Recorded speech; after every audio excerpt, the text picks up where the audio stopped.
Earth, year 2147. The war started with a ripple in the sky.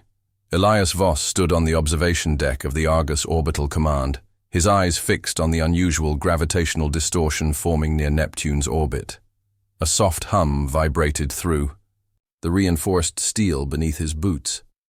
The station's AI, Orsis, had been running 100 different scans for the past hour, each returning data that made no sense. Voss knew something was wrong long before the alarm started blaring. "Commander, we have incoming contacts," a voice crackled in his earpiece. It was Captain June Armitage, Chief Tactical Officer of Earth's Orbital Defense. "Multiple FTL signatures just breached the heliosphere. This isn't a drill. It never was." The United Earth Defense Fleet, UEDF, had been preparing for a theoretical first contact scenario for decades, but the assumption was always cautious diplomacy. No one, not the think tanks, not the intelligence divisions, not the best minds in astrophysics, had seriously prepared for a full-scale planetary invasion. Yet here they were. Voss turned toward the holographic projection hovering over the central command dais. 12 massive warships had appeared beyond Neptune, accelerating at impossible speeds. They didn't drift or course-correct with gentle ion bursts like human ships. They moved with predatory intent. "Analysis," Voss ordered, stepping closer. To the interface, Orsis's voice, calm as ever, responded immediately. "Unknown vessels are utilizing an exotic form of gravitic propulsion. Estimated mass, upwards of 30 million metric tons each. Their structure suggests a fusion of organic and metallic materials." Voss narrowed his eyes. That was the first bad sign. Ships that size meant a logistical nightmare for any invading force. Moving such massive war machines implied that whatever was coming had no concern for supply lines, fuel efficiency, or cost. That only meant one thing. They had done this before. "Jesus Christ," Armitage muttered over comms. "They're not even slowing down." The holographic projection updated in real time. The alien fleet had ignored Neptune, bypassed Mars, and was headed straight for Earth. Their approach was too direct, too reckless. This wasn't the cautious dance of a species making first contact. This was a blitzkrieg. The Terran Defense Network, a web of orbital platforms, kinetic kill satellites, and deep space missile silos, automatically entered high alert. Across Earth, sirens wailed as nations scrambled their forces. The military stations on Luna, Mars, and the Jovian moons all prepared for coordinated response. But there was no diplomacy, no ultimatums, no demands for surrender. Just death. The first strike came without warning. A colossal energy beam lanced out from the lead alien warship, carving a kilometer-wide trench across the surface of New Cairo, Egypt. The city's lights blinked out as shockwaves rippled across the region. Seconds later, São Paulo vanished.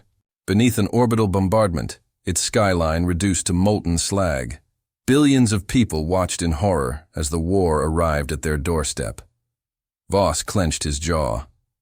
His mind ran the calculations, the probabilities. The UEDF had a fleet of 300 ships across the system, but none of them had been designed to withstand an onslaught of this magnitude. This wasn't a war they could win conventionally. "This is Commander Elias Voss to all fleet captains," he said, his voice steady. "Standard battle doctrine is void. We cannot match them in firepower. We will not engage them in direct combat. Instead, we do what humanity does best." There was a pause. Then Admiral Lin Zheng, Supreme Commander of the UEDF, spoke through the command channel. "What are you proposing, Voss?" Voss exhaled sharply, eyes locked on the descending alien fleet. "We don't fight them on their terms. We outthink them." While Earth's defenses scrambled, intelligence teams analyzed everything about the enemy, their fleet movements, weapon discharges, even the alien language packets hidden in intercepted transmissions. One thing became clear: the invaders weren't just advanced. They were arrogant. The Zelnari, as early decryption efforts revealed, were a warlike species. Their doctrine was simple: overwhelm, and assimilate. Their species had encountered dozens of civilizations before and crushed them all the same way. Fast, overwhelming force against weaker, fragmented opponents. They assumed humanity would break just as easily. They assumed wrong. Voss turned to his tactical team. "Tell me about their fleet architecture." "They operate with centralized command structures," Armitage said, bringing up a series of translated Zelnari tactical documents. "Their formations rely on strict top-down control. Disrupt that, and they'll struggle to coordinate." A grin tugged at the corner of Voss's lips. "Then that's our opening, sir. We won't win this war through firepower," he said. "We win through deception. We make them think they have the upper hand, then pull the rug out from under them." A murmur of agreement spread through the command deck. It was audacious, reckless, but it was the only way. As the Zelnari fleet moved into low Earth orbit, humanity's first response wasn't a counterattack. It was a trap. Voss coordinated a feigned retreat, allowing the Zelnari to take control of Earth's major orbital defenses. But hidden within the wreckage of destroyed ships were AI-driven cyber warfare nodes, slipping undetected into the alien fleet's systems. Within minutes, the first Zelnari capital ship lost control of its thrusters and crashed into another vessel. The invasion fleet hesitated for the first time, and that was all the opening humanity needed. The first battles had begun, but Voss knew one thing for certain. The Zelnari had come in guns blazing. But humanity would make them regret it. The sun was just beginning to rise over Earth's eastern hemisphere when the Zelnari's full assault commenced. They came in fast and ruthless, treating Earth's orbital defenses as little more than a formality. Plasma lances burned through the Luna Orbital Command, turning the moon's primary defense station into a shattered graveyard of molten debris. Kinetic slugs the size of skyscrapers rained down on military installations in Siberia, the Pacific, and North America. Entire divisions of Earth's Unified Defense Forces, UDF, were wiped out before they could even fire a shot. Commander Elias, Voss watched from the war room aboard the Argus Orbital Command, his fingers gripping the edges of the console as red warning symbols painted the holographic projection of Earth's defense grid. The Zelnari weren't just attacking.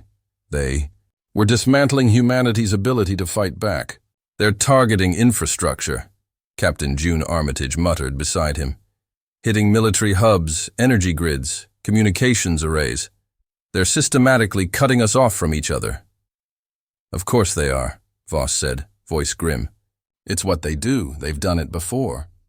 "What do you mean?" He gestured to the decrypted data they had pulled from the Zelnari fleet's intercepted transmissions. "They're not improvising. This is textbook extermination. Same strategy, different world." His mind raced through scenarios. They had the technology. They had the firepower. But we have adaptability. He took a breath, then turned to the assembled officers. "All right. We can't fight them in open battle. That's what they expect. So let's do the one thing they're not prepared for." "And what's that?" Admiral Lin Zheng's voice crackled over the command feed. Voss's expression hardened. "We make them think they're winning." While the rest of Earth's forces struggled to contain the assault, Voss activated Phase 1 of Operation Mirage. It started with a deliberate, strategic retreat. Humanity's fleets began to fall back, abandoning strategic positions in a way that looked panicked and disorganized. The Zelnari watched from orbit, convinced that humanity was crumbling just as expected. That was their first mistake, because while they pressed forward, assuming they had the advantage, they failed to realize they were being funneled into preset kill zones. Decoy cities. Entire metropolises, seemingly full of life, turned out to be holographic illusions and radio-mimicked energy signals designed to lure Zelnari ground forces into ambushes. EMP traps.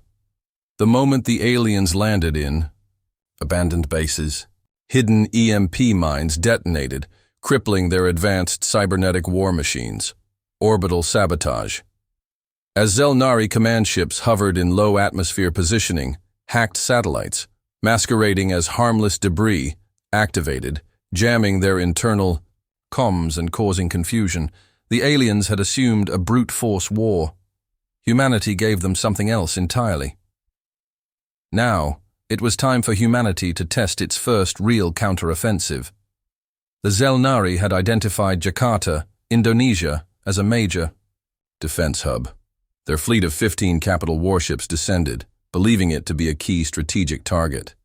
Their scans showed the city teeming with human presence, resistance forces, energy emissions, radio chatter. What they didn't realize was that Jakarta was empty. Voss had orchestrated a city-wide evacuation days before the attack, replacing all detectable human activity with synthetic life signals and controlled digital chatter. To the Zelnari, it looked like a desperate human last stand, so they committed. The first ground battalions landed in the ruined cityscape, deploying their towering war walkers and elite hunter squads. Their massive warships hovered overhead, maintaining tactical superiority. That's when the ground collapsed beneath them. Jakarta had been rigged to explode. The moment their forces reached critical mass, the buried stockpiles of nuclear charges detonated, collapsing entire districts into pre-dug sinkholes. Hundreds of Zelnari warriors and their war machines were buried alive. Localized electronic warfare shut down their atmospheric sensors, blinding their ability to track incoming human forces. The true strike came from the ocean. Submarine-launched ballistic railgun barrages tore into their warships from below, sinking their engines and forcing them into low-energy mode. Then came the drones. Thousands of AI-controlled aerial drones swarmed their exposed ships, overwhelming their defenses and tearing into their exposed weak points. Within minutes, 5 Zelnari warships fell from the sky. Jakarta, a city they thought to be a symbolic conquest, had instead become a graveyard for their forces. And for the first time since arriving, the Zelnari hesitated. On the Zelnari flagship, the Devourer's Claw, Overlord Scaris watched the disaster unfold with a mixture of confusion and fury. They were not supposed to resist this way. The Zelnari had studied weaker civilizations before, had conquered entire worlds with brute force. Yet these humans did not break. They were supposed to panic. They were supposed to beg. They were supposed to die. Instead, they had turned their own planet into a weapon. Scaris' second in command, a biomechanical strategist named Vatur, analyzed the battle data. They are adapting. Their command structure is decentralized, their tactics unpredictable. They are leveraging their planet's terrain and technology in ways we did not account for. Scaris growled. Then we change our approach. No more half measures. Deploy the suppression fleets. Bring down their cities, their infrastructure, their morale. Let them drown in fire. Within moments, the Zelnari shifted strategies. Mass bombardment began. Major human cities, London, Shanghai, Los Angeles, fell under orbital fire. Their cityscapes turned to ruin. Targeted strikes on command centers. They attempted to hunt down Voss and his strategists, using their own cyber infiltration units to track human resistance leaders. Bioweapons were deployed. The Zelnari had studied humanity's biology, and they began using targeted nanite plagues to weaken resistant strongholds. The war had entered its most brutal phase. Despite Earth's initial victories, humanity was still facing an enemy, far superior in raw firepower. Voss knew they needed to change the nature of the war, to stop playing defense and start playing long-term sabotage. "Admiral," he said over a secure military line, "I need access to the Black Vault." There was a pause. Then Lin Zheng's voice came through, quiet but sharp. "You're suggesting scorched earth tactics, aren't you?" "They brought the war to us," Voss said. "It's time we make them bleed for every step forward." What followed would become the darkest chapter in human warfare. Humanity's cyber warfare division unleashed the first true AI-driven countermeasures, infiltrating the Zelnari's own fleet systems and causing catastrophic failures. Deep space. Strike teams were sent beyond Earth, attacking Zelnari supply chains across the solar system. Psychological warfare campaigns flooded the Zelnari's intercepted comm channels, spreading false intelligence, misinformation, and terror. Humanity wasn't just resisting anymore. They were turning the invasion into a war of survival, and for the first time in their long history, the Zelnari began to feel something they never had before. Fear. Earth in flames. Humanity. Unbroken, the war was no longer about defending Earth. It was about survival through attrition. By the third week of the invasion, entire cities had been turned to glass. The Zelnari, realizing that humanity's resistance was stronger than anticipated, had abandoned their initial strategy of quick planetary dominance and instead launched an indiscriminate planetary bombardment. Skyscrapers collapsed in flames. The oceans churned as tidal weaponry altered coastlines. Civilization itself stood on the brink of collapse. And yet, humanity did not break. Voss, watching the destruction from the underground command bunker beneath Oslo, clenched his jaw. His war room was illuminated by holograms of the devastation, satellite feeds broadcasting burning landscapes and the horrors of orbital siege, but his mind was already on the next move. "Casualties?" he asked. Armitage, face pale from exhaustion, replied grimly. 60% of Earth's population centers are either uninhabitable or in full collapse. Global defense network is down to 42% operational capacity. We've lost contact with Mars and Luna. Voss exhaled sharply.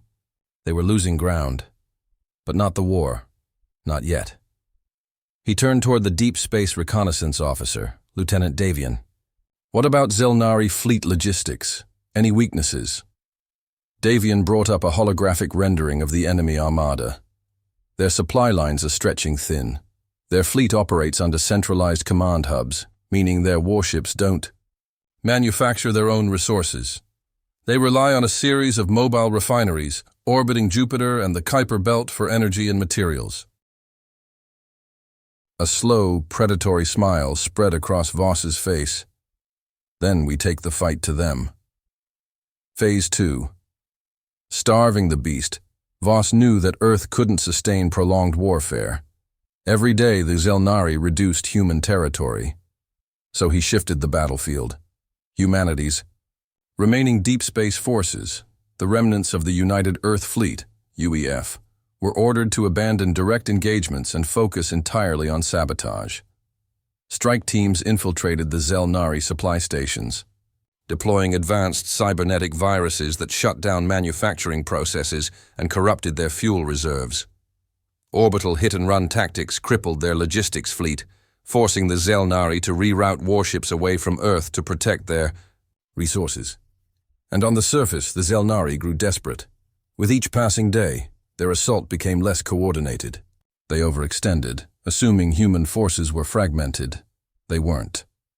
When the Zelnari launched a full-scale invasion of what remained of Europe, they expected immediate human surrender. Their forces marched into Berlin, Moscow, and Istanbul, believing they had crushed resistance. Instead, they walked into the largest ambush in human history. Voss had used their own arrogance against them. The moment the Zelnari deployed ground troops, hidden railgun platforms beneath the cities activated, tearing their dropships apart. From the wreckage of ruined streets, millions of resistance fighters emerged, armed with scavenged alien weapons and makeshift EMP grenades. The Zelnari forces, unprepared for sustained urban warfare, were caught in a meat grinder. Booby-trapped buildings collapsed on advancing troops. EMP pulses knocked out their exosuits. Decoy transmissions led them into dead-end corridors and explosive-laden choke points. Biological agents tailored to exploit. Zelnari weaknesses seeped into their air systems, causing confusion and delirium. Within 72 hours, an entire Zelnari battle division, over 400,000 warriors, was annihilated. The war was no longer a conquest. It was a slaughterhouse. For the first time, the Zelnari feared that they might lose. The destruction of their ground forces in Eurasia forced the Zelnari's true warlords to intervene. A massive dreadnought-class warship, the Sunbreaker, entered Earth's atmosphere, bringing with it Overlord Scaris himself. Scaris, enraged by humanity's unorthodox resistance, decreed that Earth was no longer to be conquered, it was to be purged. With one command, he ordered the launch of the Harvester Protocol, a total biosphere collapse. Initiative. Nanoplagues were released into the air, infecting human water supplies and rendering entire regions inhospitable. The oceans were poisoned. The skies darkened with energy-dispersing storm fields, blocking out the sun in several areas. Humanity had pushed the Zelnari too far, and now they were being punished. Voss knew that Earth couldn't survive another month under these conditions. Scaris had upped the stakes. So in one final act of desperation, he devised a plan that no sane military strategist would have considered. They would steal the Zelnari's flagship, not destroy it, not disable it, take it, and use it against them.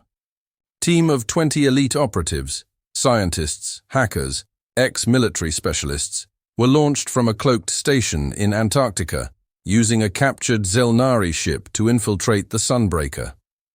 Their mission was simple: gain control of the dreadnoughts, core systems, and turn it into humanity's first alien battleship. But inside the Sunbreaker, they discovered something far more horrifying. The ship wasn't just a war machine, it was a factory, a genetic harvesting facility, designed to take conquered species and process them into bioengineered war beasts. And humanity was next. Captured. Civilians from Los Angeles, New Delhi, and Madrid were being subjected to horrific experiments, their DNA spliced with Zelnari biomass in an effort to create hybrid shock troops. Voss watched through the mission's live feed, his stomach twisting in revulsion. "They weren't just here to conquer us," Armitage whispered, horrified. "They were going to turn us into them." That was when Voss gave his final order. Shut it down. Burn it all. The infiltration team hacked the Sunbreaker's command core, killing its AI overseers and forcing its systems into manual override. For the first time in the history of war, a human commander piloted an alien dreadnought. Voss, coordinating from Earth, used the Sunbreaker against the Zelnari fleet. Primary fusion cannons were turned on their own capital ships. Orbital bombardments targeted the remaining Zelnari command centers on Earth. The dreadnought's hyperdrive was sabotaged, ensuring it could never return to the Zelnari homeworld. As the war raged in Earth's skies, the Sunbreaker became the single most powerful asset humanity had ever controlled, and it changed the war forever. The battle wasn't over, but it had changed. The Zelnari armada, now weakened and leaderless, was forced into retreat.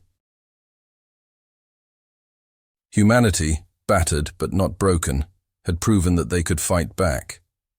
And with the Sunbreaker in their hands, they now had technology beyond anything Earth had ever known.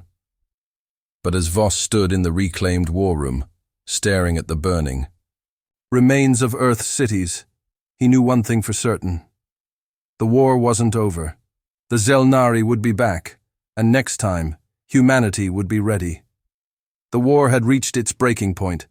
The Zelnari had lost their initial advantage. Their invasion fleet was in disarray, their forces stretched thin, and their supply lines crippled by human sabotage. Humanity had endured their worst, orbital bombings, bioweapon attacks, and scorched Earth warfare, but had not surrendered. And now, with the Sunbreaker under human control, Elias Voss saw an opportunity to end the war. But it required something unthinkable, a direct assault on the Zelnari war core. The Zelnari command structure wasn't like humanity's. Their fleets, their soldiers, their entire war doctrine operated under a hive-like intelligence network, centrally managed through a single war hub, the core nexus. Deep in Earth's orbit, hidden behind layers of electromagnetic shielding, was the Zelnari war core. This wasn't just their command center, it was their entire war consciousness, Superintelligent AI overlord, connected through quantum relays to every ship, every soldier, every war strategy. It controlled their tactics. It adapted their attacks. It dictated their every move. And if it fell, so would the invasion. But getting to it was impossible. It was housed within a planet-sized battle station, protected by Zelnari Prime Guardians, elite warriors who had never known defeat. Any direct attack would be suicide, but Voss had never planned to attack it conventionally. Voss, now commanding the Sunbreaker, gathered Earth's last surviving military strategists and resistance leaders. "This isn't just about winning a battle," he said. "It's about ending the war, on our terms." The plan was insane, it was impossible, and it was the only way. They would disguise the Sunbreaker as a captured Zelnari flagship, using forged fleet codes stolen from the Dreadnought's systems to slip past enemy lines. Once inside the war, Corps' defense network, they would deploy an AI-driven virus to disrupt the Zelnari hive mind, causing total battlefield chaos. And then, using the Sunbreaker's Planet Cracker fusion core, they would destroy the war core from the inside. Suicide mission, but one that could save Earth. Voss turned to his crew. "We either end this now, or we let them regroup and bring another wave. We all know the cost. We all know the risk." Armitage, standing beside him, nodded. "We're with you, sir." The ship's crew stood at attention, each one knowing they might never return. And with that, humanity's final attack began. With the Sunbreaker running under Zelnari command protocols, it approached the war core undetected. Hundreds of Zelnari warships patrolled the orbital defense perimeter, unaware that the largest ship in their fleet was now piloted by humans. The Sunbreaker sent clearance signals, hacked, altered, perfect. The Zelnari let them through. Voss exhaled. Phase 1. Complete. They had reached the belly of the beast. Now, it was time to gut it from the inside. As the Sunbreaker docked within the War Corps' central battle station, a small infiltration team deployed. Voss. Armitage, Tactical AI Unit Orsis, a squad of cybernetic shock troopers. Their goal? Physically override the Corps' security AI. They breached the first defense corridor in seconds, their stolen Zelnari armor disguises buying them just enough time to reach the War Corps' neural mainframe. What they found inside shattered everything they thought they knew about the enemy. The War Corps wasn't just a command hub, it was alive. Suspended in the center of the chamber was a massive, pulsating biomechanical organism, its veins intertwined with machine tendrils. It wasn't just an AI, it was the last remnant of the Zelnari's original creators, a species long extinct, consumed by the very war machine they had created. The Zelnari weren't warriors by choice. They were puppets, mind-controlled by this ancient intelligence, a being that had erased their free will and turned them into an eternal war race. "This changes everything," Armitage whispered. Voss stared at the monstrous intelligence before them. It pulsed, whispering in an incomprehensible language. It was old, it was sentient, and it had to die. The Zelnari finally realized what was happening. Alarms blared. From the walls, Zelnari Prime Guardians emerged, their biomechanical armor glowing with crimson energy. They charged. The battle was brutal. Close-quarters combat, human bullets against plasma lances, cybernetic soldiers fighting genetically enhanced warlords. Voss dodged an incoming strike, rolling beneath a warblade and unloading his pulse rifle into a Prime Guardian's skull. Armitage hacked into the War Corps' systems, bypassing firewalls and defenses while Orsis unleashed a viral override. They needed just a few more minutes. The Zelnari pressed harder. Voss was wounded, a plasma blade slicing across his side. He fell to his knees, gun shaking in his hand. The War Corps spoke, its voice in his mind. "You think you can stop the cycle? You are nothing but another species in the endless chain of war. Surrender. Let me guide you. Let me shape your evolution." Voss smiled, blood dripping from his mouth. Humanity doesn't kneel, and with that, he pressed the final detonation trigger. The Sunbreaker's fusion core overloaded. The war core's AI virus took hold. In an instant, the entire Zelnari fleet lost cohesion. Every warship, every soldier, every drone, disconnected. The Zelnari fleet shattered. Their command network was gone. The war core screamed, its consciousness breaking apart as the Sunbreaker detonated, turning the entire battle station into a collapsing inferno. Voss and his team barely escaped, launching in an emergency evacuation pod as the entire structure imploded. And just like that, the war was over. Earth had survived. The Zelnari fled, their fleets scattered and leaderless. But the cost? Billions dead. Cities turned to ash, the planet itself forever scarred.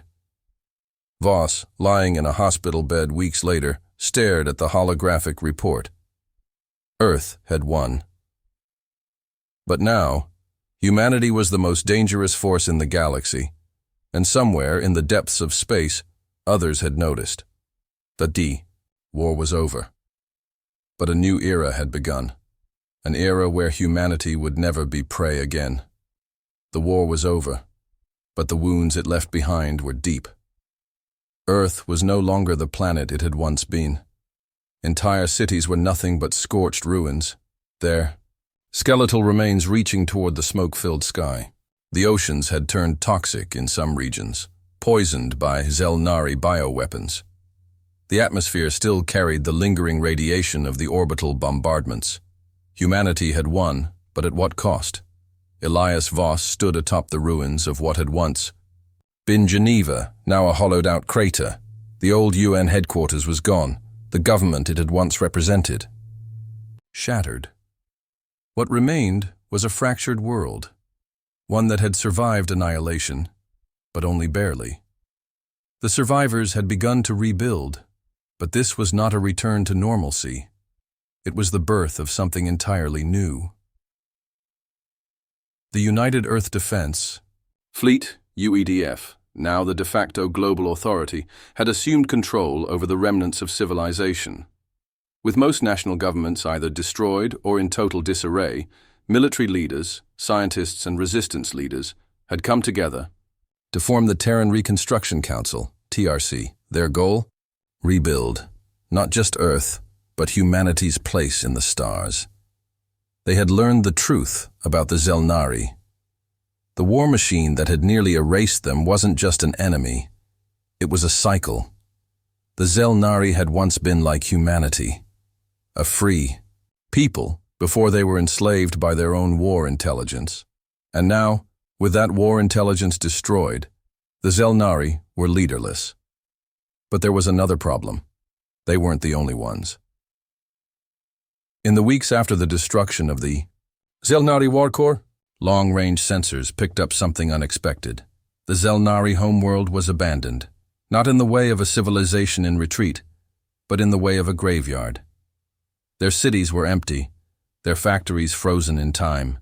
Entire fleets were still, docked in orbit, motionless, as if waiting for orders that would never come.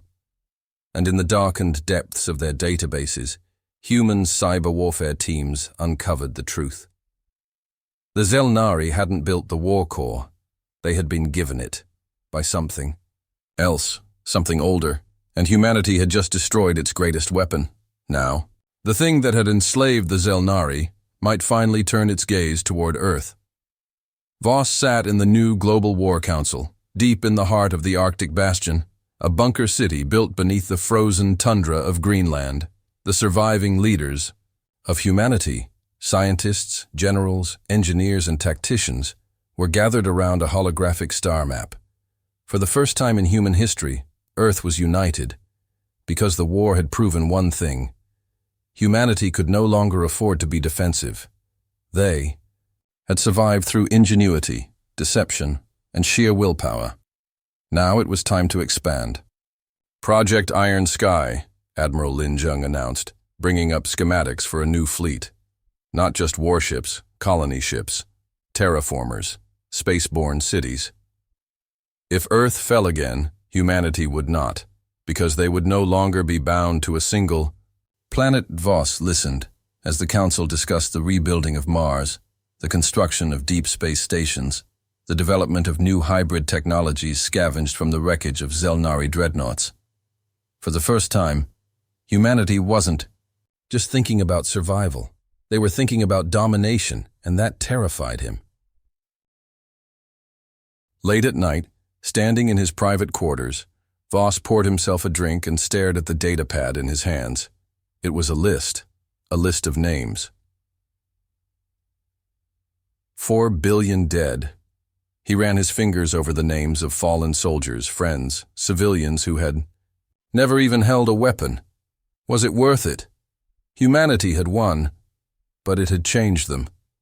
They had become something else, a species shaped by war, and war wasn't over. Not really. Not when the thing that had enslaved the Zelnari was still out there, watching, waiting, and now it knew humanity's name. The first message came 12 days after the war officially ended, a strange energy pulse from deep space, a signal, repeating over and over in an unknown frequency. Human intelligence teams worked day and night to decipher it. They expected another alien language, more threats, more invaders. What they got was far worse. It was human language, and it was a warning. You are awake now. We have watched you since the beginning. You should not have destroyed the core. It was never yours to break. Now the real war begins. The message terminated. The room fell silent. Voss exhaled, setting the datapad down. And then, for the first time in weeks, he smiled. Because after everything, after the war, after the loss, after all the death, he realized something. Humanity had already faced annihilation once, and they had survived. And if another war was coming, then humanity would be ready. Because they had done it before, and they'd do it again. They weren't just survivors anymore.